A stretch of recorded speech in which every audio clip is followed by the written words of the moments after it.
Hey, and welcome to another episode of The Unspoken Truths of Digital Leadership, Living the Leadership Values, where our guests will talk about the unspoken truths of leadership, the dark side, and the learnings from dealing with conflict with integrity. Today, I have a very special guest with me. He is an experiential public speaking coach, international keynote speaker, and corporate trainer, Aaron Leung. Thank you for being here. Good to be here. So, Aaron, before we get started, as always, I like to ask my guests is, how did you get into finding your voice in public speaking and get to where you are today as a public speaking coach?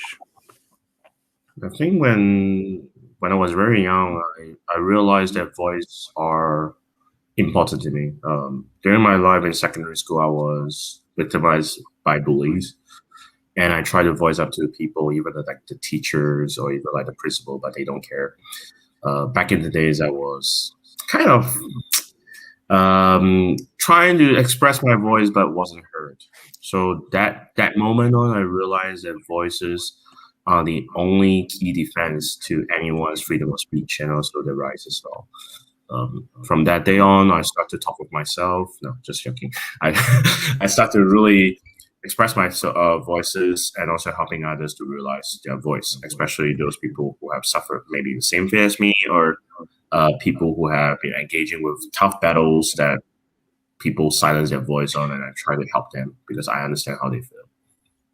When you talked about your childhood and you was bullied, was this in Hong Kong or is this? This was happened in Singapore. Well, I was studying in a secondary school there, and I was like the target for the bullies, and that was a really hectic moment because. What did they bully you about though? That's one thing I for me, for instance, I was bullied during my childhood in school because I was the only Chinese kid. Mm-hmm. So I was the outcast, and I was subject to racist abuse and all sorts. But I would similar to you as well. Similar situation. Mine is slightly different. Mine is like when I was in Singapore, they're all Singaporeans, and I am from Hong Kong. And there are lots of different disputes or saying Singaporeans thinking that they're superior to Hong Kongers and stuff like that. That is actually like kind of an in-frame. And that time I was picked out because I'm the only person from Hong Kong there. And I don't talk with the student classmates because I want to focus on my studies or enjoy my life in some way. So when they bully me, I suffer in silence because I cannot express myself too well. Yeah, I can relate to that because that's how I was, just suffered in silence and not having a voice. And how did you overcome, the bullies and stuff like that? I think it's actually about mindset. It's about strong will and also believing in yourself that you can make a difference. During that time, for the 4 years, it was pretty hectic. Every single day, I try to find time with my friends just to escape from bullies, and just to escape from torture. And also try to spend more time on alone time on myself, getting home early. But after which, during my Sec 3, Sec 4 years, I started something called the Cabin Club, which is an incentive from the local community. And they were actually building a cabin club. Basically, it's just like a cabin, which is still in that school right now. And it's like a getaway for students from all their stress and worries. And to me, it's like a mini home to me because I can get in there, I can find my voice, and then I can shut down any bullies that happens in there who is trespassing or harassing any other people, just like they do to me. So that's like my safe layout or hideout after school. And I was like the vice president there. And then I started taking a lot of people who suffer in silence, added in some counseling sessions from those experts during that time. And then that works and help a lot of people. Wow, okay. So that was your first taste of leadership? Yeah, no, not the first taste. Before that, I was a community service worker as well, and now leading a team of kids who are younger than me as well. So yeah, it's just like 1 or 2 times during those years. And I'm also like I'm a very active person who joins societies, or rather saying extracurricular activities as they call it. And during those times, I try to spend most of my time there to escape from my worries or unhappiness. But then through this worries and unhappiness, I start to find the power in my voice, that trusting your voice and also trusting in communication works so much well if you start believing yourself. So when it comes to building confidence, how did you do that? I start from the very basic scratch. I try to ask a favor, saying that, look, can you help me doing that? I'm not skilled in leadership during the time. I'm just a hard worker, like a devoted hard worker that creates amazing results like no one can beat. No one can top it. If someone is going to be in my challenge, I'm going to beat them at least twice. But then when I will become a leader, I start to think from other people's point of views, feelings, and I start to try to learn the power of delegation, trying to communicate and lead them, asking from a favor to a win-win situation. So I start to brush up my skills from there. What does the win-win situation look like for you? In any situation, or during any situation? I think win-win situation is that, to me, usually my practice nowadays is that I stand from other people's shoe and ask myself, what do they want? Asking is the first thing to me to understand what they want, but I'm not them. So I also have to talk with them to understand what their expectations or wants would be. Then I try to think about, from my perspective, on how I can, how much room can I afford to make this both a winning situation, because I'm looking for a long-term partnership, not just a short-term one. If it's a short-term, basically I don't really care. But I believe that any friend or any partners can go for a lifetime. So that's where I start to think about, like, new thing from that perspective. Build that trust first, build that integrity that whatever you do, you would not break that promises, etc. So that's why my code of conduct in any partnerships I'm doing. And then communication would be the key, making sure that people will know, and finally transparency. Anything that I do will let them know as well. And what was your taste in leadership experience? What was that like when you first encountered it? Like, did you know, when was the leadership, like, you actually specified this feels like leadership or responsibilities? When was the first time I feel like leadership, right? Is when they appoint me, like during back in school, I was in Scouts, and they appoint me as like a vice head, which is like only a patrol second. And I start to feel the power of leadership, as in like how whatever I do is being watched by every single one that's behind your back, and you have to set up a role model. So to me, in terms of my own leadership, way that I find would be servant leadership, because I lead by example. I take actions. I don't just do the talk, I do act. And that's where I start to feel, or when I start to see people, although they talk behind people's back, but the people start to talk and say, look at Aaron, and he is so hardworking. He's doing a lot of things for us. I think I want to be like him. I want to learn like him in some way. There are some juniors who were talking like that, and I was like, when I heard that, although I was kind of disgusted by lots of people, as I mentioned, during secondary school, I've been bullied. But there are some good people that recognize myself. And for those that gave you that recognition, what was it like for you when you acknowledged, oh, I'm making a difference positively to someone else's life? I think it's more like satisfaction. Not just satisfaction, it's more than that. It's like I know I'm born for this. Seeing people growing, seeing people learning from the best. Not saying that I'm the best. I'm just saying learning from the best practices or actions.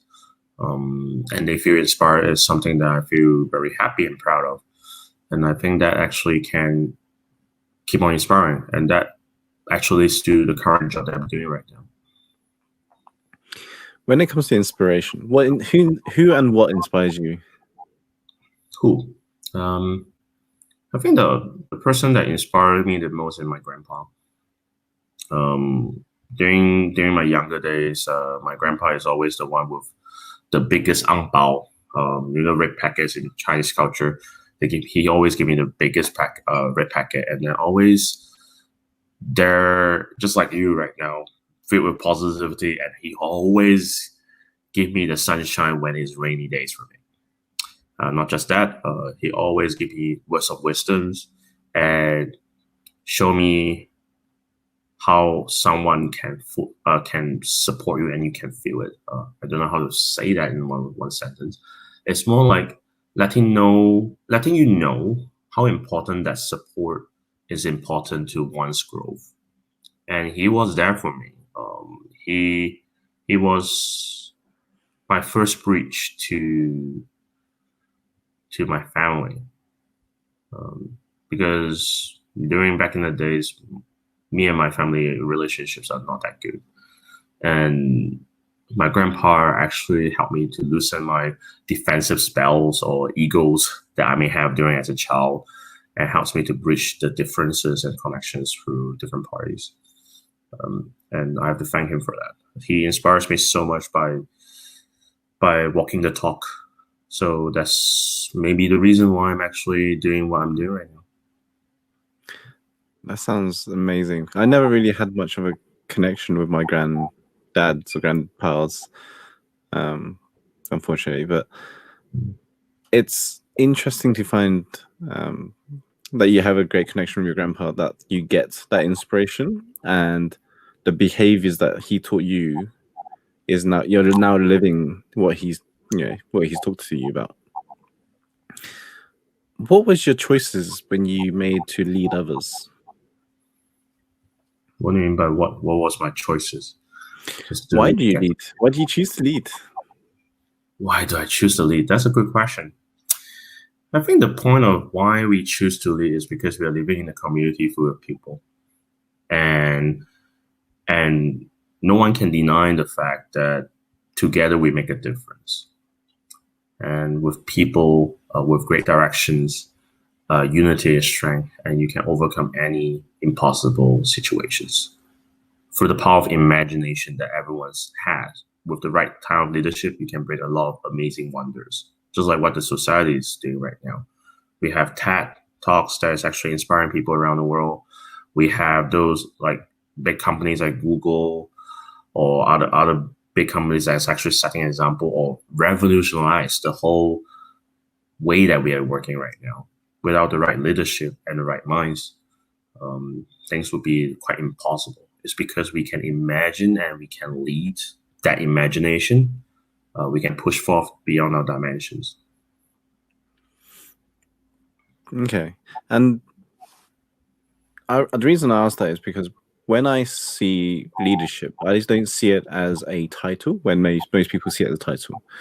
Mm-hmm. But I see it as a behavior. Mm-hmm.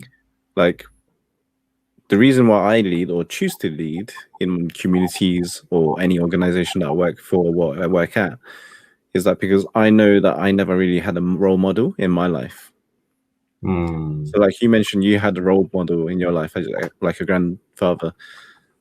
I never really had a role model in my life. So therefore, I had to become the role model that I wish to see in the community. So I would take the action. I would become the example that I wish to see in society. So positivity, like I'm known for that. Kindness, integrity, those are the kinds of things that I live by, my values, how I behave, how I show up, how I communicate. And because I never had someone like that, I wish to be that person for someone else. It kind of resonates to me as well.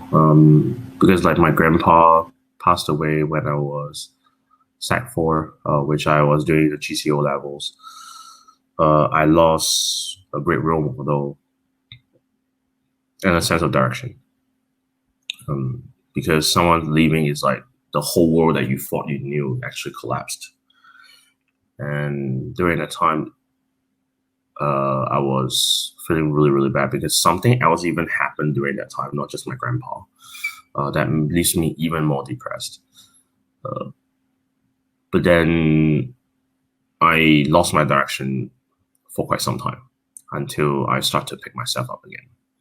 So also inspired to become like the role model that is for people and inspired to be a leader so that I can create a difference or let people know what that difference is. It's just showing the world that things could be better. Things doesn't need to be like this, and we can think from different perspective or angles. And you mentioned overcoming depression, and I can relate because I've also suffered something similar during when I was lost and stuck in my life. How did you overcome that dark tunnel moment? Oh, I think if we are going to talk about that, I can talk about 3 little stories that's related to this. Yeah. The first time when I was suffering from, I wouldn't say that kind of is depression, but loss of loved ones. I have to put the word as there. And the loved ones actually differentiate from different magnitudes. I lost someone that is really, really important, even more important than my grandpa at that time. So think about the difference. I was praising my grandpa just now a few minutes ago, and then someone is even more influential or more important than him. At that time, everything turns dark, and most of my time I spent in the times of graveyards reflecting what could have done better. Because I couldn't revive the dead. No one can. Time doesn't allow that to. Unless some people in the future actually can tell me that this can be reversed, and it's a different story. During that time, I was in my zone, and I didn't see any light. I start talking to the tomb. I start talking to people as if they were there. I mean, those people had passed away. And suddenly, just one day, it comes to me and say, look, they do not want you to see you depressed. You still have many, many years down the road. People still leave for reasons. Let that reason count. What do I mean by that is that find a value that makes your existence worthwhile. That's purpose in life. And not just that, make full use of the time that if you can help yourself, there are many, many people who might be in your state that needs your help. Not being a savior or something, but there are many people who would be worse than you. We don't exaggerate the pain or sufferings that one person has. But during that time, it just woke me up and said, look, I spent enough years repenting. I spent enough years sweeping the tomb. I should get out. I should get back to my normal life, live my dreams, do something for the people that I care about. Because every minute that I lose my time with my loved ones. And ironically, my loved ones is a very naughty sister at my home who always scolded me. My mom, who, although I openly might say that I do not really like her, but deep in my heart, I really deeply love her.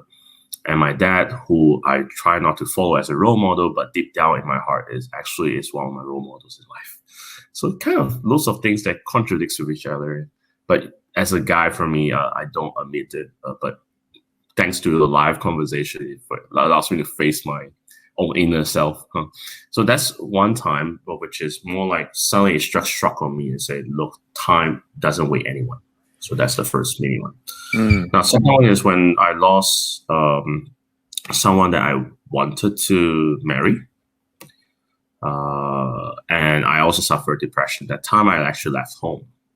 I was sleeping on the streets, even performing on the streets too, just for survival. And because I didn't bring my wallet out, I simply just leave all the things that can be traceable on me so that people can't find me.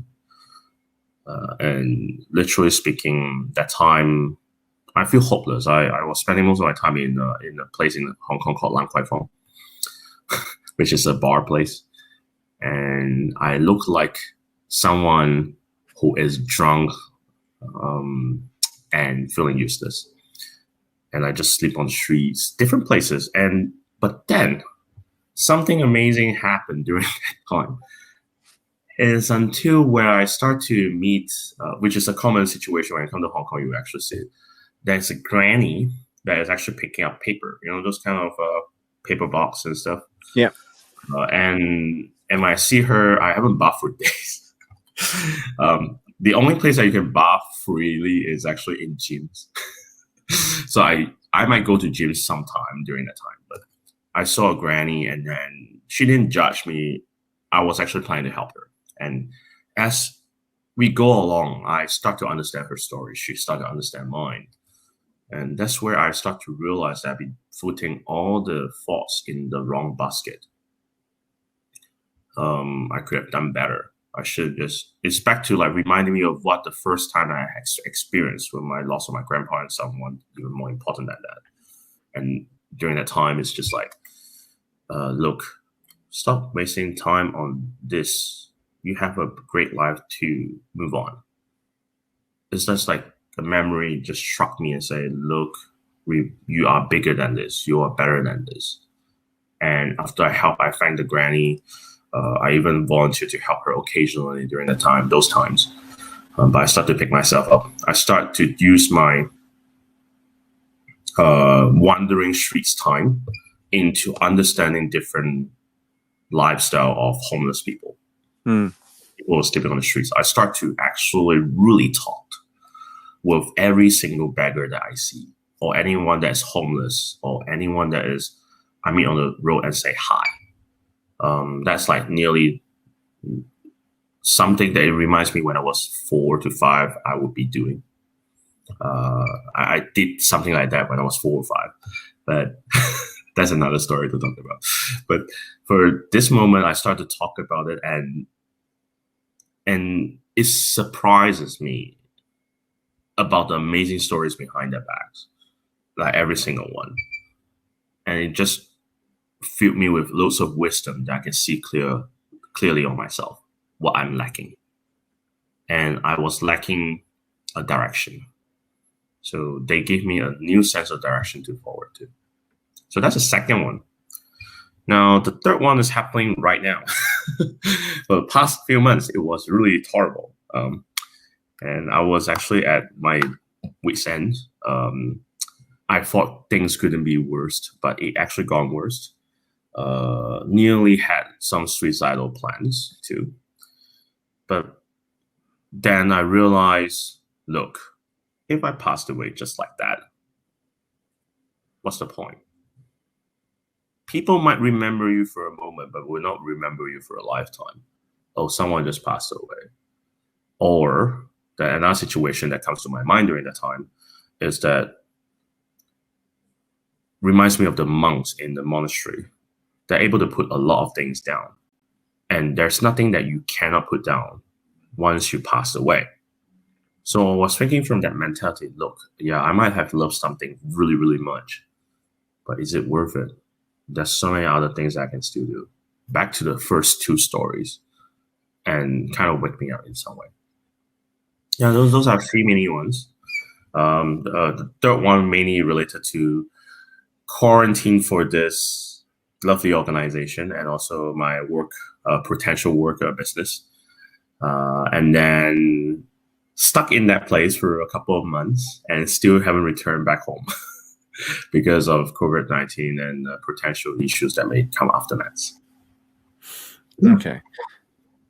Thank you for sharing those stories, by the way. I can really relate to the whole suicidal thoughts and stuff, because when I was physically, mentally burnt out during my corporate career, like I was chasing that corporate ladder, it got to the point where I was like, I'm working 14, 16-hour days for 5 days a week or whatever, but it felt like I wasn't getting anywhere in my life. So like you just mentioned, it was a loss of direction. that loss of direction made me question what is the purpose of life, and is this going to be something I'm going to be doing for the next 12, 20 years, 10, 20 years of corporate organization. Because when you talk to people in corporate, right, in careers and stuff, they would go, oh yeah, I've been in an organization for about 20 years, 30 years, 40 years. And you're like, oh wow, that's amazing. Like when you're chasing that corporate ladder and that climb, you're like, oh, these people are amazing. Like I want to be like them. But you never question yourself, why do I want to be like them? Yeah. And the worst thing that happens during this time, just saying, is that when you're in China, you realize the amazing part of communication that is being stuck there, that you cannot access Facebook or even YouTube or anything that you usually used to. And that, like my mom doesn't use WeChat, for example, and my sister doesn't use either. And when you don't have people who are there supporting or even like really talking to you, make you feel a bit relieved, there is only just a window and there is just a balcony. And it's so easy to do that. During that time, I think that it just reminded me of that quote. There are many easy ways out, but the hard ways train someone up. Yeah, not out, train someone up. So I just gave up the idea and then start to think about something different and try to focus on the things that I can really bring value to the world. Yeah, which is why I'm grateful for you to come onto the show to talk about, what is it that you're going to now create and help people with? Because I've known you for just over a year or so now. But there's a lot of close stories and values that we share commonly together. And I see you as someone that inspired in me in terms of my speaking and my journey and what I've come to do, and the way I lead, the way I communicate, and the value of work that I put in. You've inspired me a lot indirectly, right? From just your past achievements. And I've been following you for a while. And this is when I get to openly share and go, thank you for all the work that you do, because it has made a big difference in my life. Like the way I show up, the way I do things, the way I choose to lead has been inspired by a lot by your journey, but what you've achieved, but what you've done so far. So I am very grateful you didn't choose the easy way out as such. And that you are going to, keep creating more leaders or more speakers and champions, because I've also understand that your mentees have become great champions in finding their voice and being acknowledged for finding their voice. I think that's a beautiful story. If you want to share how you managed to get, where were they before they started working with you? You mean my mentees, right? Yeah. My mentees come from all different backgrounds. And my mentees believed in me. Otherwise, I wouldn't be their mentor. Now, those inspirational stories is actually like something that I feel it makes my meaning go well. I mean, my purpose in life and my service, and also inspiration, because I believe that they can do a lot more. Every single mentee that I have, I believe in them. Otherwise, I will not take them as mentee. Although there's another concept about myself is that I believe that anyone can do well. So during those times, like there's one mentee who was a student. She's a great speaker, but sometimes she gets unnoticed.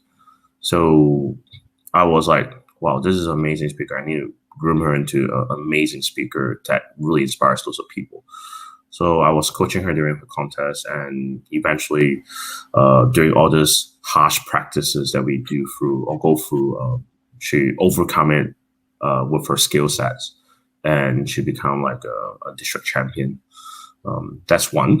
The other one is like a global champion as well in public speaking, but not though.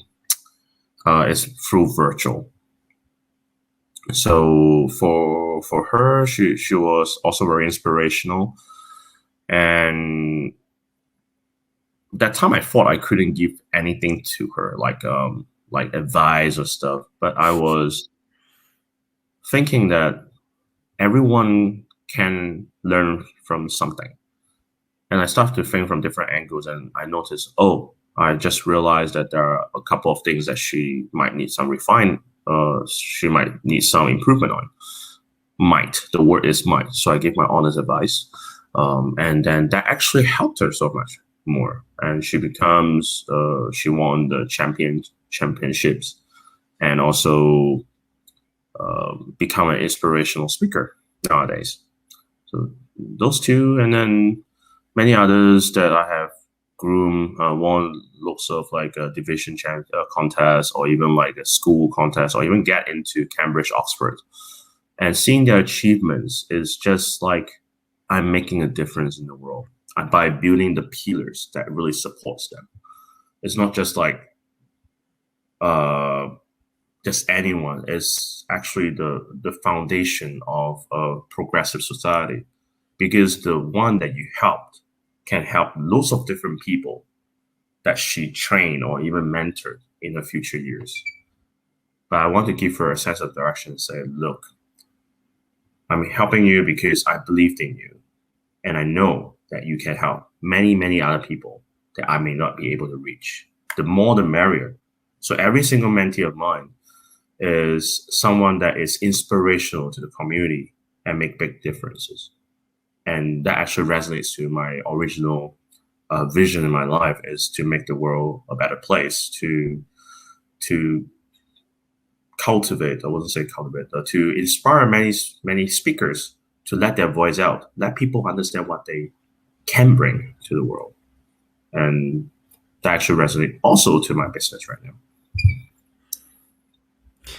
Yeah, I resonate with that one, because making the world a better place than what you found it is something that I always lived by.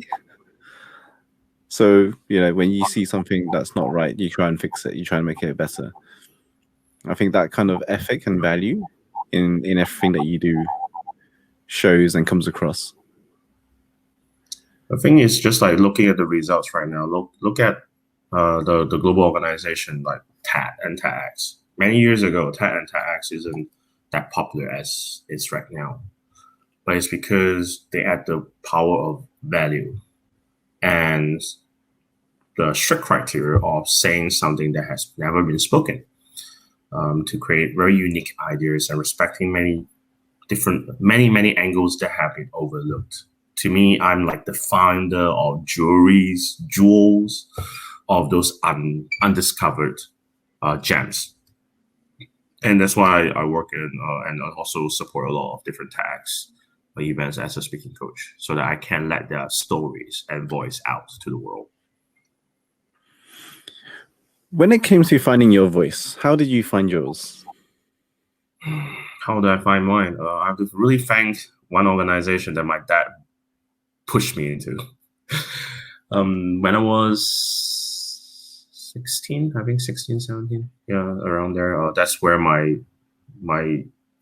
breaking point is, where I was saying that's my down point. My dad pushed me to an organization very famous for communication. And it comes with a very nice book of 7 habits, right? There's 7 habits of I forgot the book name. Oh gosh, the how to make friends, and okay, I should say the name of it out. It's Dale Carnegie. So he pushed me into it, and that time I was joining a youth program about speaking, and then I never realized that my voice can be that important, other than the school days. And during that time, I started to take the stage, and I realized that stage has a meaning and has a unique power in there. And once I start to realize that my voice is heard, that brings change. And I've been trying to refine the ways whereby people define stage, and people can find that vision and satisfaction on that stage, that it serves as a purpose of value instead of a spotlight. So I've been refining the process of people getting up onto the stage to give the stage a meaning.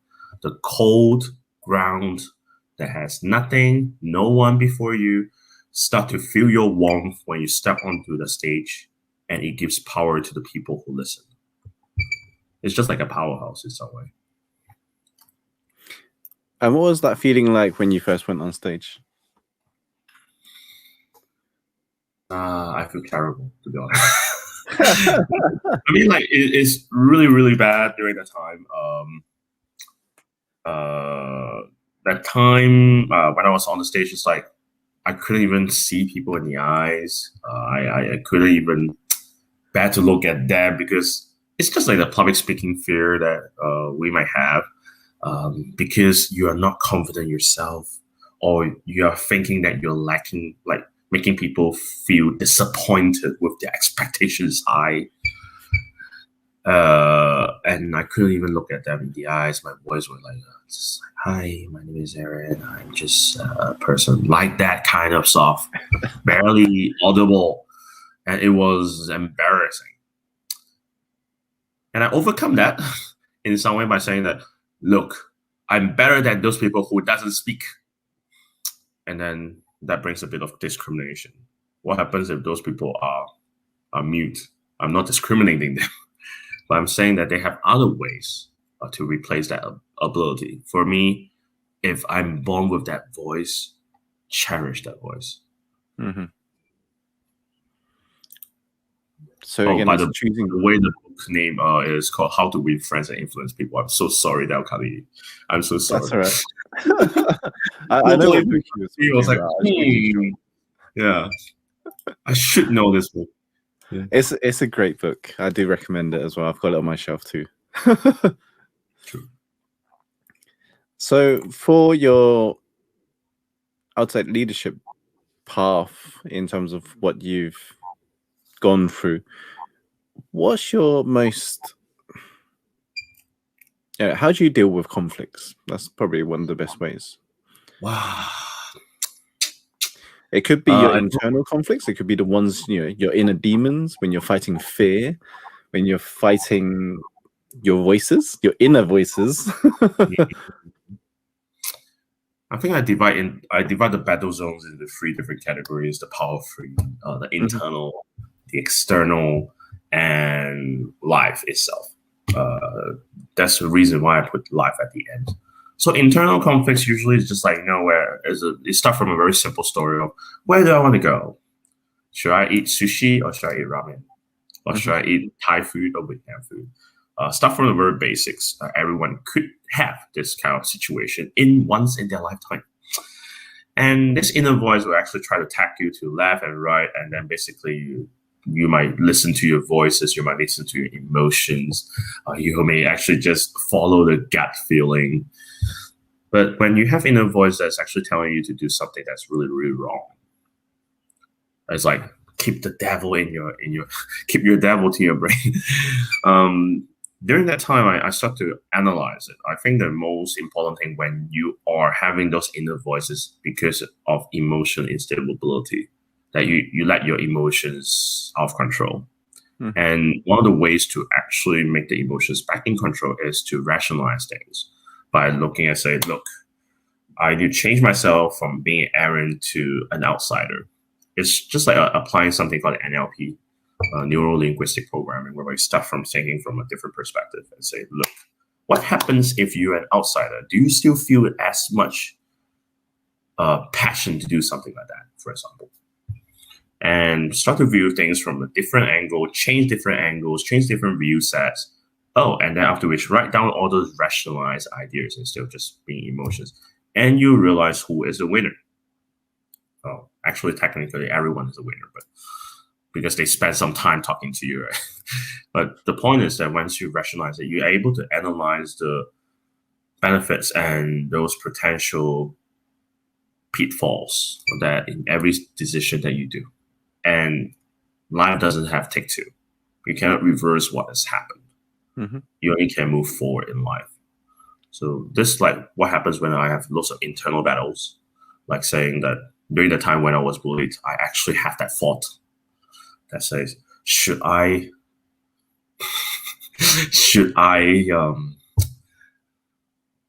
actually know what I want to say that word, but I'm trying to think about a different word that makes it nicer. should I retaliate Mm. or should I keep in silence? And I realized I'm not the fighter type. I'm not the one that's like holding dangerous materials and then trying to retaliate in some way because I know I can. But then my own code of conduct says, look, even if I'm suffering, there's no right that I should be like them, Mm-hmm. not in the same league as them. That is what makes me different. I'm not saying that different is good, but saying that at least I'm leaving my conscience. So there's no time. There's no point of really caring about those bullies, but it just let me think about how I can do things right or doing the right things. Now, that's for internal. For external, because of all this past experience, not just for bullies, there are many, many, many, many different stories that makes me who I am today right now. The external battles, I divide it into two little ways. One is that I stand from a very aggressive ground because of my legal background, because I understand what's missing from having your voice. And when there's something that I really care about so much, I will stand from the most aggressive way that you could possibly imagine, making people may feel unhappy, unpleasant. But what I was doing is just a sense of passion that's loving that particular maybe organization or the things that I'm doing. But it's that aggressive is a strong sense of justice that's standing there. So this is one way, but it's not seen the best way because it's aggressive. It doesn't really care too much about people's feelings. It only cares about what's right and what's wrong, drawing a very clear line. Now, the other way is the people that I care. Now, the people that I care, I might appear to be aggressive too, but I do it with a very soft sense approach because I tend to be more sentimental to the people that I really, really care. Caring as in that quite protective, but the point is that not as aggressive as the first one. The second one is more like having a nice chat, communicate, expressing how I feel, and respecting whether they trust my reasonings or not. I still respect that choice. So my tone totally changed when I'm talking to this group of people that may not agree with my ideas, but I do care about them. So yeah, so that this two ways. One is the more soft-centered approach. One is more like the aggressive approach. Or maybe there's actually a tiny third way, which is I just do actions. I show them what it means by that, so that they can have a clear vision to believe what's right or wrong. And so that's more for external. And finally, life is more like things that we do will actually reflect our way of mindset.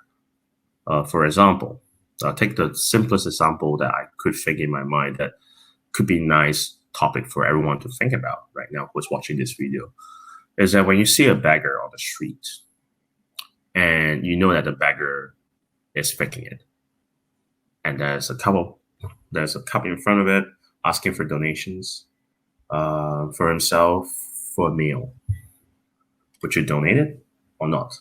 Knowing full well that the person is perfectly fine as a human.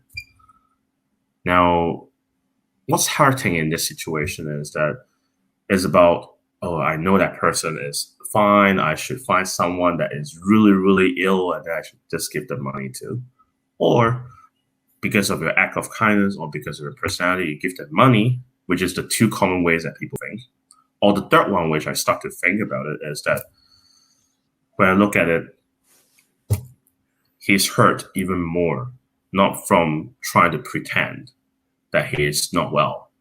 He's trying to avoid the battles that he's fighting. So I actually start from thinking from his psychological mindset. Oh, it's because he needs some motivation. He might be lost. He's just trying to find ways of survival.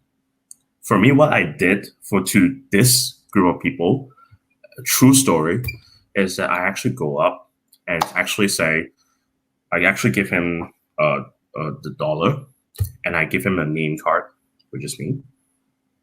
Name card, and say, look, if you need a direction, give me a ring.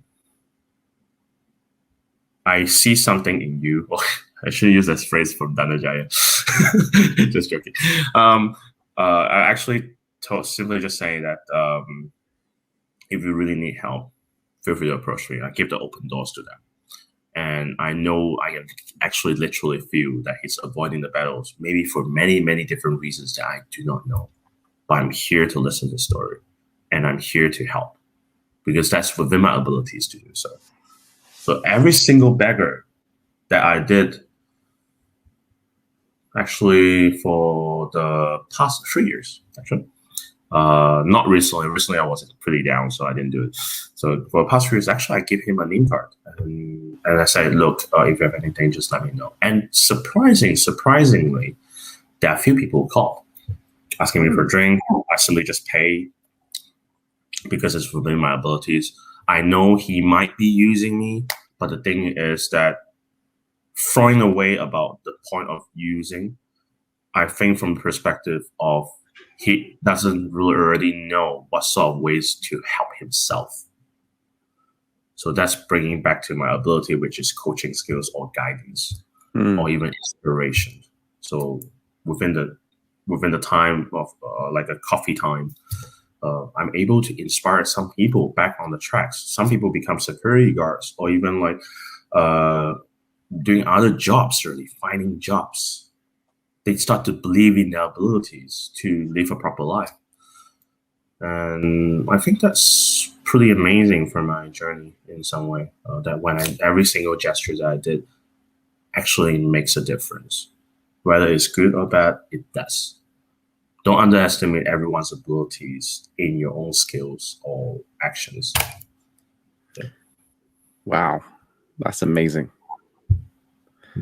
That's just really blown away my mind in terms of how you help how you help the beggars and homeless people in direction. Because refugees, I do help in refugees when I was in UK. That time I was in Cardiff, and there were homeless shelters and stuff like that. Which you're right now in UK, right? Yeah, I'm in an organization that helps people with homelessness, and that was the only, at least my thought of direction of how could I give back to the community, the homelessness especially, was becoming a board of directors or trustee in an organization that supports these people. So I'm able to at least help with the strategic thinking or strategic planning in an organization to ensure that these people are looked after, supported, and have a place to stay. Because without these organizations, they wouldn't have any extra support and help.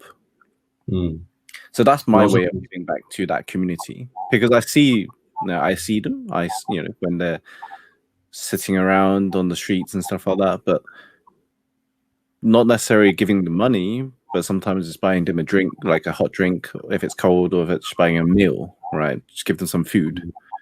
And I don't give them money directly, but I give the food and drinks if I see them. If I pass by and I'll pass by a coffee shop or something, I'll buy something and I'll walk back and give it to them, because that's the only way I feel I could indirectly help them properly.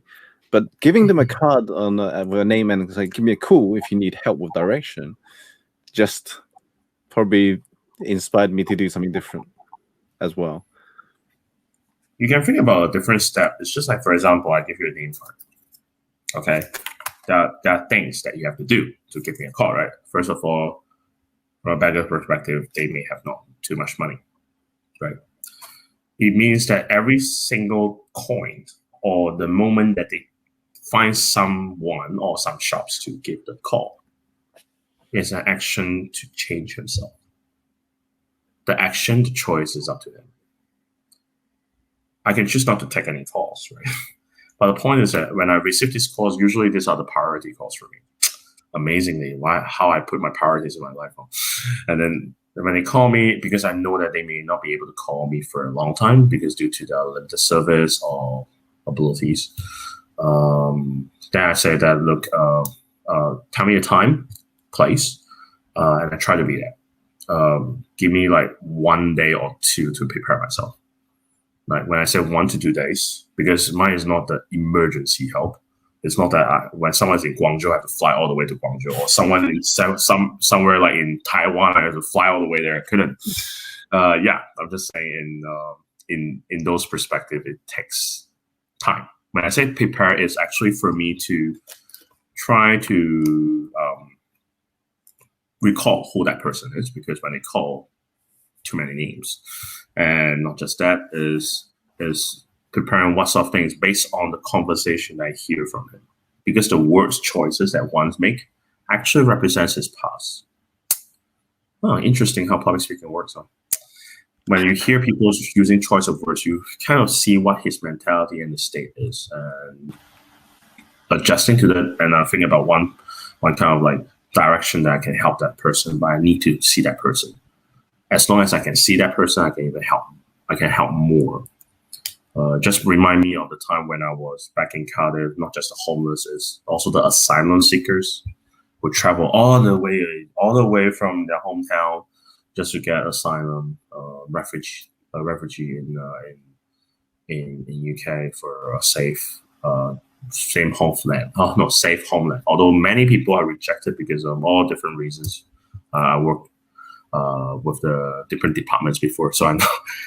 But the point is that there are definitely genuine ones who are seeking for safety and protection. Mm-hmm.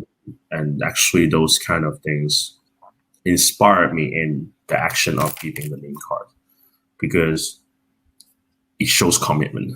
And if she shows commitment, it means that they're willing to help themselves. It's just that they couldn't find a way to help themselves.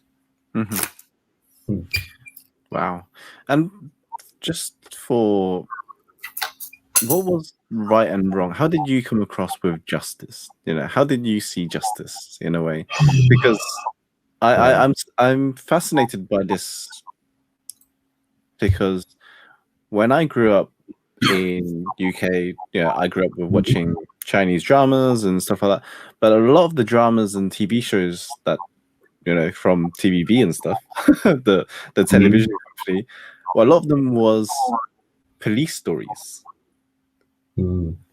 So it's always about like justice, the good people get the good things, or what's good and what's bad. Was a lot of it was learning from police stories. So I've always had this fascination of becoming a police officer or an inspector in Hong Kong.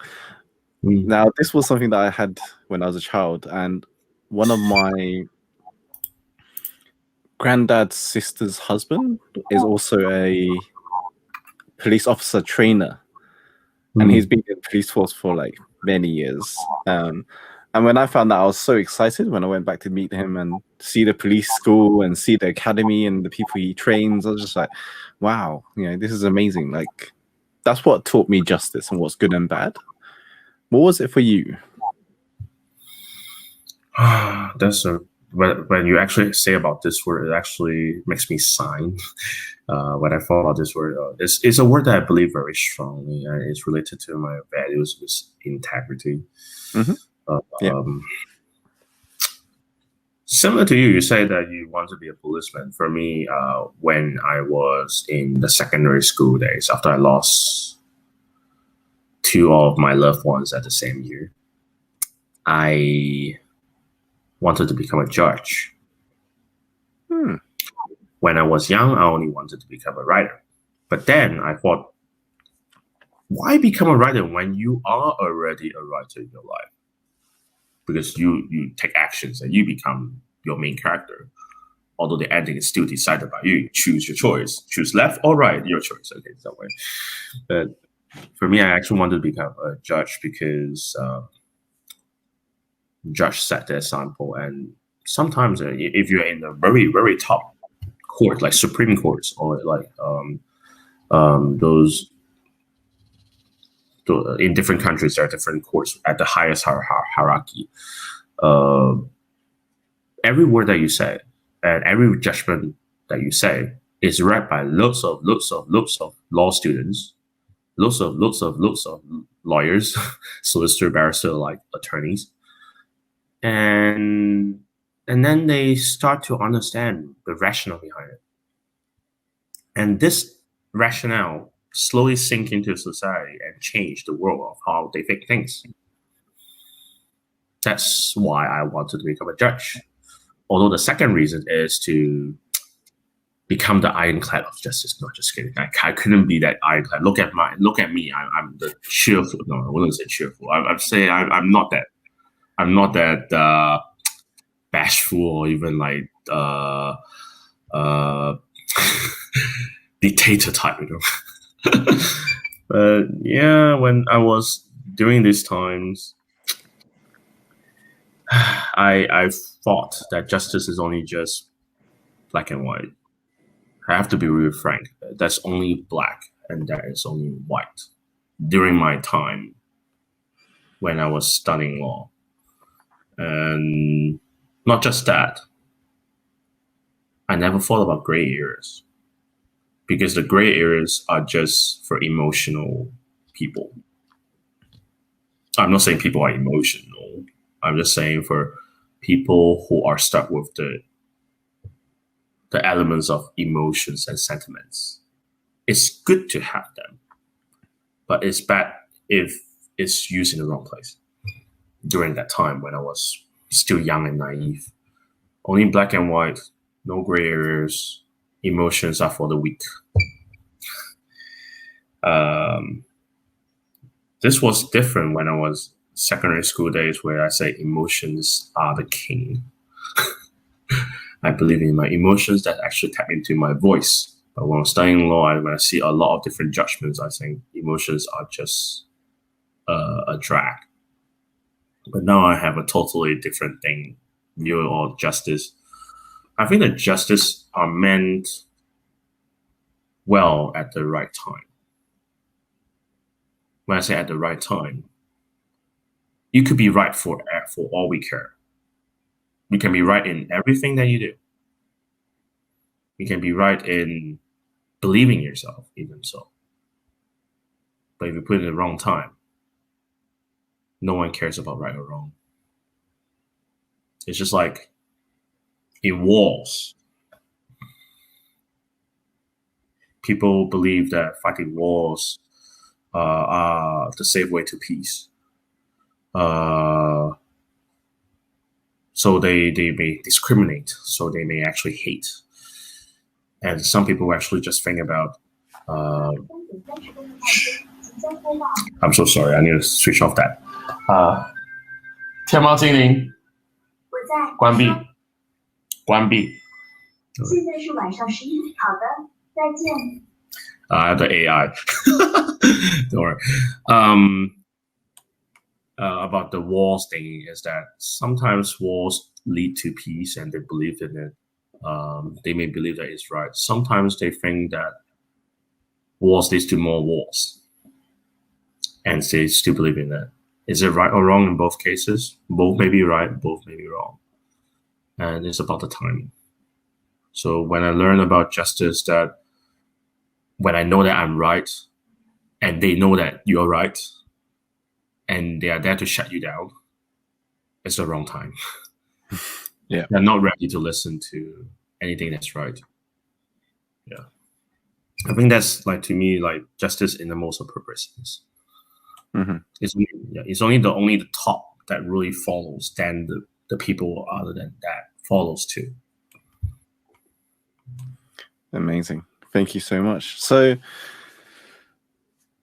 what's next for you in terms of your journey next? What are you working on now? What are you going to create? What are your next plans? For me, I'm actually building my brand. It's called the Aaron Public Speaking Studio, mainly really tapping onto the voice, connecting to your voice, letting your voice be heard by the world, whether it's correct mindset or not, or whether it's just the things that you think is not that important. Really realize that your voice is as important as anyone. So I started this Aaron Public Speaking Studio for quite some time. And for the past 14 years, I have been doing lots of different keynote speech or even like speeches around the world, over like at least 5,000 to 6,000 right now by now. I always think that everyone has the potential to command their voice to create opportunities for the lifetime. It's you who decide your fate, not anyone else. And your voice is as important as yourself. So that's why I'm still building on. So I'll also be creating classes to tap on the public speaking skills as well. Training different companies like Fortune 500 companies, and also training something called the cross-cultural communication, which I'm still brushing my skills up, because different cultures have different needs. Sometimes when you have communication issues with a different culture, doesn't mean that you are bad. It means that you might be not putting it in the right direction or right choice of words, because the choice of word matters and impact people's perspective in some way. So life is like a journey to keep on learning.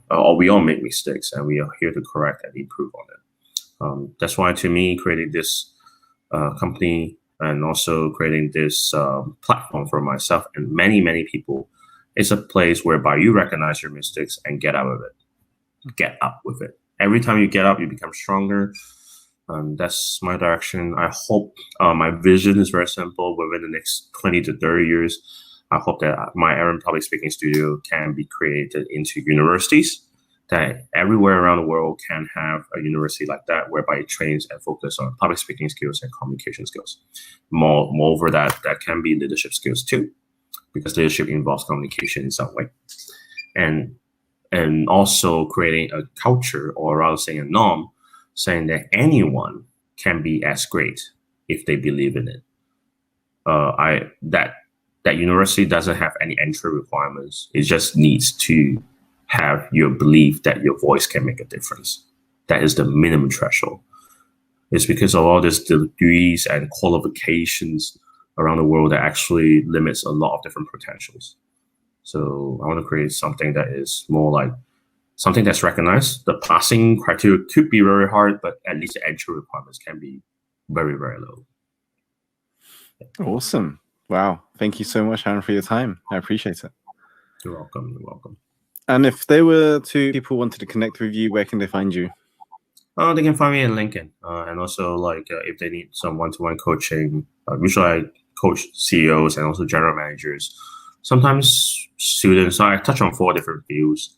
One is mainly about kids and youth, because I believe that children are our next generation to building the future pillars in the society. So I groom and nurture and also train them to tap into their own voice. Then the adults, whereby they want to improve their communication and getting up the ladder with better confidence and also expressive skills.